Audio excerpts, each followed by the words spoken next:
This is National Native News. I'm Antonia Gonzalez. The case had the potential to overturn decades of hard-fought legal battles to protect traditional fishing rights in rural Alaska. But in the end, the U.S. Ninth Circuit Court of Appeals sided with the federal government in its lawsuit against the state to protect those rights. As KMBA's Rhonda McBride tells us, the win is a major victory for tribes. This summer, for the first time in a long time, smokehouses along the Kuskokwim River were filled with bright red salmon. We have no other choice but to prepare for hard winters, and it has been very difficult for us to meet our annual subsistence needs for the last 10 years. Mike Williams serves on the Kuskokwim River Intertribal Fish Commission, which joined the federal lawsuit against the state. As a fisherman in these hard times, I was very pleased on the Ninth Circuit decision. The Federal Appeals Court affirmed ANILCA, the Alaska National Interest Lands Conservation Act, a law Congress passed in 1980 that gives rural residents who are mostly Alaska Native top priority to harvest the salmon.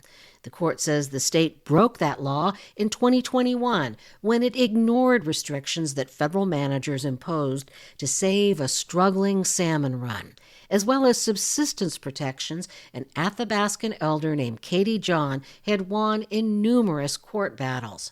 The crux of the problem remains the state's constitution, which doesn't allow for a rural priority.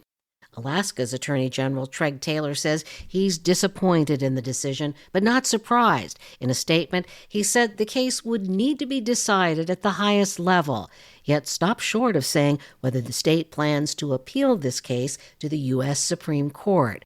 And that has Joe Nelson, co-chair of the Alaska Federation of Natives, worried there could be more litigation ahead. This is going to be just another chapter in the story that's going to continue. Although this case involved one river, Nelson says there is so much at stake for all Alaska Natives. In Anchorage, I'm Rhonda McBride.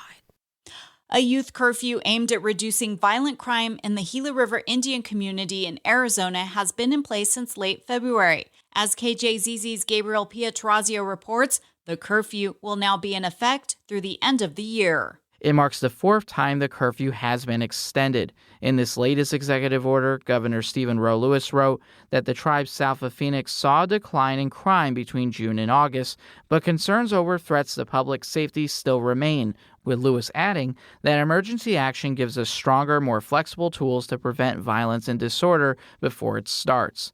Leaders are even considering banishment as a solution. The tribe is surveying its membership about a draft ordinance to banish its own members who are convicted of committing violent crimes on the nearly 600 square mile reservation.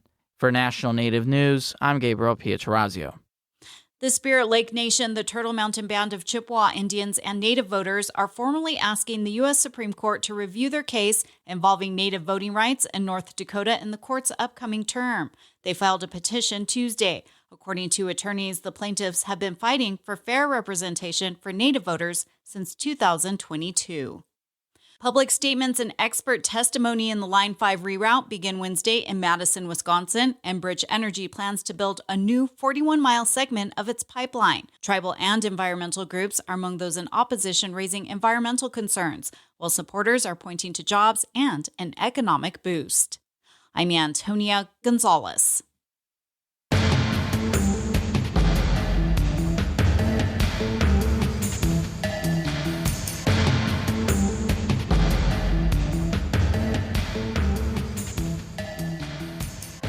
National Native News is produced by Kawanak Broadcast Corporation with funding by the Corporation for Public Broadcasting. Support by the Colorado Plateau Foundation, supporting Native-led initiatives protecting plateau lands, waters, and cultures by building networks, community, and organizational capacity. Grant proposals accepted through September 5th at coloradoplateaufoundation.org. Support by Sonosky Chambers Law, championing tribal sovereignty and Native American rights since 1976. From opioids litigation to treaty rights to tribal self-governance. With offices in Washington, D.C., New Mexico, California, and Alaska. Sonosky Chambers Law.